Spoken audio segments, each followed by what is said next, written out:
Hey, it's a beautiful sunny day, and we're coming to you live from Barrie, Ontario. This is a Happy Hires podcast. My name's Kathleen, and joining me today is the founder of Happy Hires, Dr. Lindsay Tsang. He has a PhD in organizational psychology. He's been spending the last decade as a psychotherapist, helping people who are stuck to get unstuck and come alive. That's his passion. We're excited to hear what you have to say today, Lindsay. Hey, it's good to be here. Tell us a little bit about your background and what drew you towards organizational psychology. Yeah, so my MO is to help people to get into a thriving state. A lot of psychology is about how to study and understand negative psychology. And only in like the last 50, 60 years, it's become more popular to think about thriving states. And so that excites me more. Of course, you got to know both, right? So I help individuals, I help families.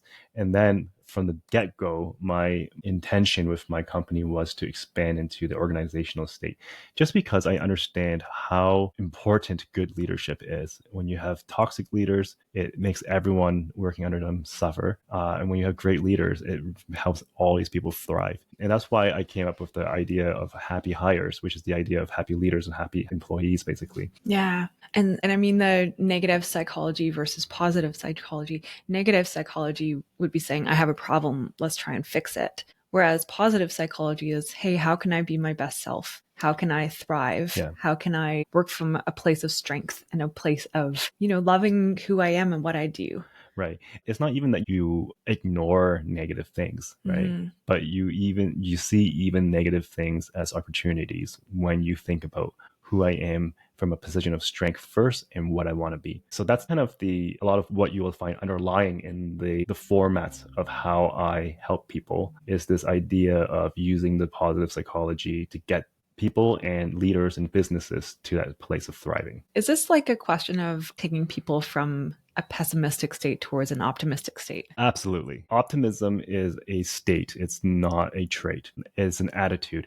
And pessimism and optimism are both not based on reality, but an attitude of how you view the world. So when you look at studies, you know that people who are optimistic and therefore optimistic organizations, they are correlationally more successful. So that's why we want to choose to practice optimism and to create systems that are optimistic so that there is a more engaged workforce, not only more engaged, but more enjoyable, like you'll be happier. Yeah. And I've heard you talk about that before, that you have clients coming in as a psychotherapist. They're dealing with these emotional concerns and, things that are really troubling them. And a lot of it can stem back to what's happening at work, the type of boss they have, or the type of relationship with their team, or how they feel undervalued or overworked. How did your job as a psychotherapist kind of inspire you to go down this path in organizational psychology? Yeah, I have a private clinic in psychotherapy, and most of our clients are either from salaried positions with benefits or they are owners of businesses coming in. And so I do get a fair share of business owners, and their issue is that they are overworked. They have way too many hours. That was inspiring for me as well, because I'm also a business owner. I know the pains of building a business and the hours that you spend on it. And so it's part of my own journey as well of becoming a better entrepreneur that got me excited or interested in the idea of leadership and how that fits into being a business owner and winning. So it was already in my back pocket. Like I already wanted to go down this path, but for sure having my clientele has helped me to define that even more. It kind of flows with the FIRE movement, right? Financially independent, retiring early. There's a lot of people our age, millennials, and maybe a little bit older, who have been gunning for, financial independence. They want to not necessarily stop working, but get to a point where their business is running itself so that they can work on their passion projects, do the things that bring them joy. But sometimes on that journey, you get overwhelmed with leading a team that is complex and dynamic, and you don't always have the answers to your own questions.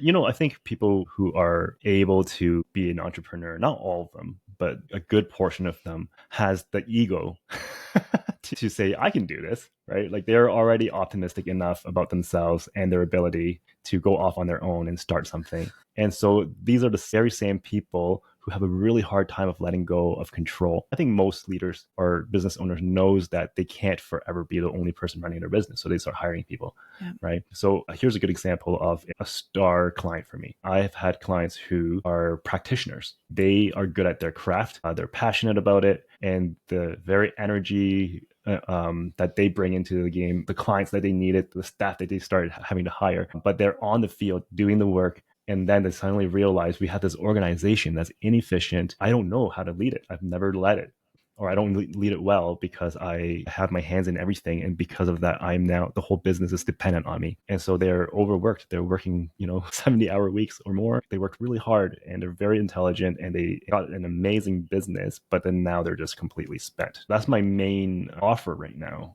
in terms of what I want to do to serve these clients, getting them to a place to build really good, reliable leadership teams that they trust with their day-to-day. And there's a whole formula for that, for how you can build that up. And that's really what I'm specializing in right now. Yeah, tell me about your role in that. How do you come alongside specifically leaders and thereby impacting teams? What do you offer them to help that happen? Like what kind of magic wand are you waving to make their retirement dreams come true, I guess? Yeah.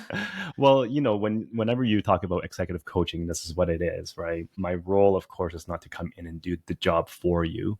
I think consultants and coaches are different. Consultants come in as experts. They're going to bring in all the data from the outside and create a plan for you. And then it gets dusted off, maybe to be worked on afterwards. Coaches come in and say, I'm here to make you do stuff, right? I'm here to keep you accountable. That's the biggest piece probably. But I think on top of that, I come in with a framework. So I have a framework that took me hours and years to really develop, pulling in all of the best evidence from out there in my studies. That's what the PhD was for, right? It was a very fascinating journey. And I studied a lot about positive psychology and motivation and leadership, what theories are out there, what works. And my superpower is being able to take theory into action. That's really, I think, what one of my unique gifts is, that all these dry stuff that you read in books, I can make it come alive for somebody. Yeah. So it comes with a coach that keeps you accountable, and then a framework so that you feel like you have a pathway and more confidence to actually go and do something about it. Yeah. So I guess it's a way of taking all your wishes and organizing it, right? It's like creating, here's a step-by-step way of executing this, a method, a plan. Yeah. Someone asked me recently on LinkedIn, they're like, how did you come up with this framework of yours, right? Because I call it the E5 framework. There's the 5 E's to it. We can get more into it in a moment. And I kind of told them, like, yeah, it's a great question, because what I did was I came with the end in mind. The end is I have a reliable team that I trust. And then I worked backwards from that.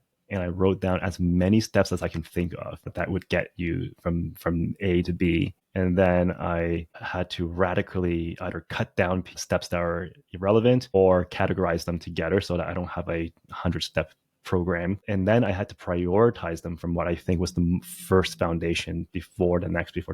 So it builds up on each other. So that's how I came down from like so many steps down to 5, basically, so that we can call it a framework. That's where it came from, with the end in mind of having this reliable team. Yeah, I love reverse engineering things. And of course, there's flexibility, right? Because when I work with clients one-on-one, then there's a chance for us to reverse engineering based on their very specific context. But what's nice about having this kind of framework is that A, is already thought out very, very well and thoroughly. And B, is it's bringing in evidence-based practices and ideas so that it's not just stuff that, I made up. And it's like, no, we know that this stuff works. So that's back to the question of what benefit does it give someone to have me work with them, is that I've studied this and now I'm bringing it into a framework that would be very practical. And this is something that throughout your PhD, you were also tailoring your studies towards. You had the end goal in mind of, this is the program that I want to create. This was intentional. Absolutely. Like, I chose courses and studies all based on the end in mind of how I'm going to help clients. Right. And so, yeah, that's what it is. I'm primarily a practitioner. People always talk about scholar practitioner models. So I am a scholar practitioner, but I'm primarily a practitioner. Who did you make this for? Is it for CEOs of, these giant companies? We're looking at people who have an existing leadership team. So it's not impossible if you had nobody in those roles already, because we can talk about building it up. But most people would benefit better if they already have a team, but it's just not running the way they wanted it to. They're the business owners and they have somewhere between 10 to 100 or 200 employees. Most companies who have more than that, they already have really robust HR management and like probably already had consultants come through a few times and have some frameworks that there's no way you get that big without the frameworks, right? Not that they can't, benefit from having me take a look and tweak or coach, or even if it's not the actual business owner, there could be departmental heads who need a bit more leadership training, then that would also be a very good program for them. Because although the outcome that we're looking for is building these really reliable team, my mindset is like for these business owners, but what we're going through is basically leadership principles. So you can apply that to any leader and it's going to benefit them and their team. Right, because the program that you've created, it's about more clarity, more communication, identifying strengths, getting the right people in the right positions. These are the basics of your framework, which I'll get you to unpack in a minute. Sure. And truly anyone can benefit from those things. Yeah, I mean, what you were just mentioning is basically the first two foundations of the program out of the 5. You've got your E5 framework. I'm assuming there's 5 points to it. Yeah, and they all start with E, right? Incredible. Incredible. Genius. Yeah, and actually it took a little bit of gymnastics to turn it into E's. but the alliteration is hard. Yeah, I know. I'll actually just lay the 5 quickly, and then we can get a little bit more into detail, just so that you can see the framework as a whole. I start with execution as the foundation, number 1.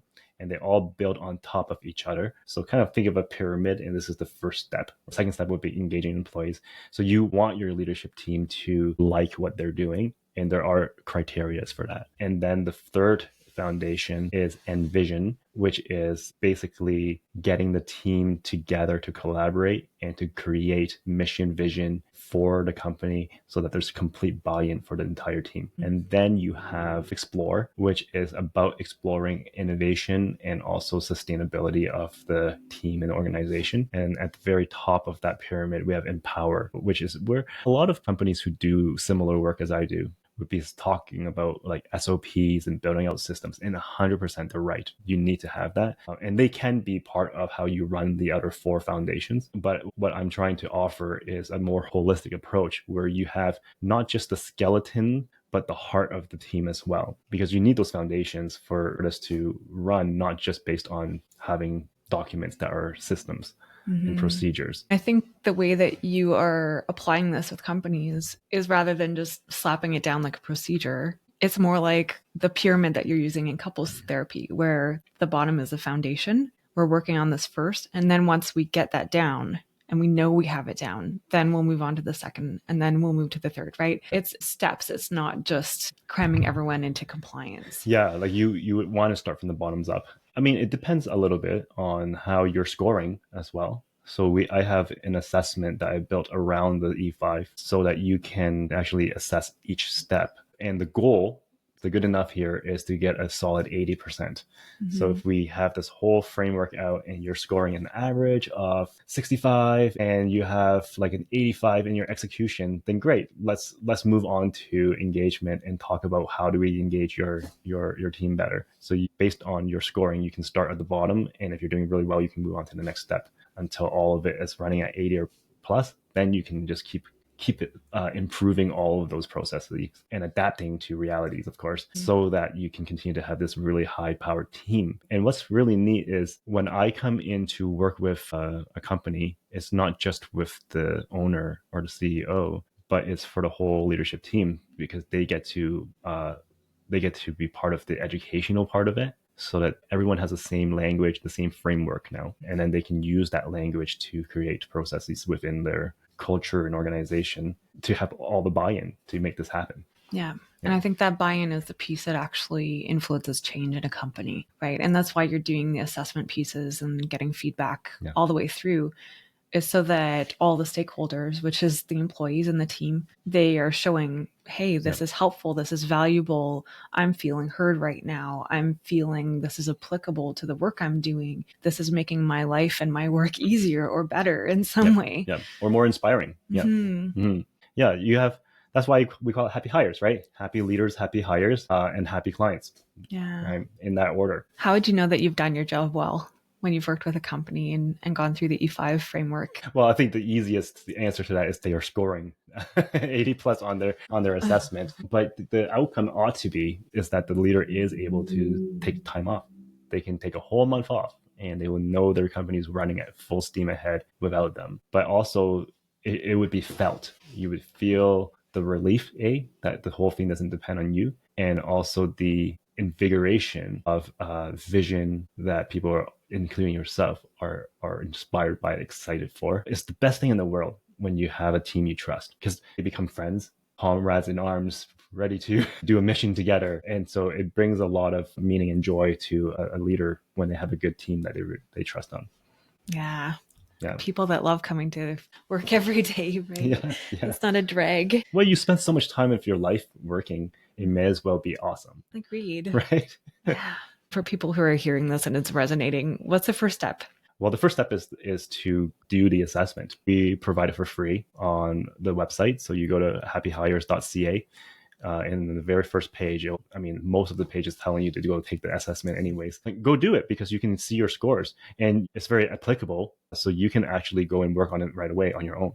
I have a blog post, which is my definitive guide for the E5. So you can get a little bit more detail on what to do there. My role only comes in is if people see the value of it and they don't feel like they can get there on their own and they need some accountability and they want the video training available for them and their team, then that's when people can call me up for that. But I'd say the main takeaway is go do the assessment and find out how you're scoring. What's the assessment about? Is it a personality quiz? Is it a job satisfaction assessment? I call it the self-sustaining team index. So how well can your team sustain itself without you? And it is completely built around the E5 framework. And so that's what results you'll get. You'll find a score for each one of those foundations that I mentioned today.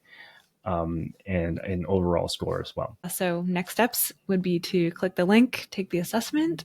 And if you have questions, please feel free to reach out. We would love to talk to you about your team and what kind of solutions are available so that your team can be happy and effective.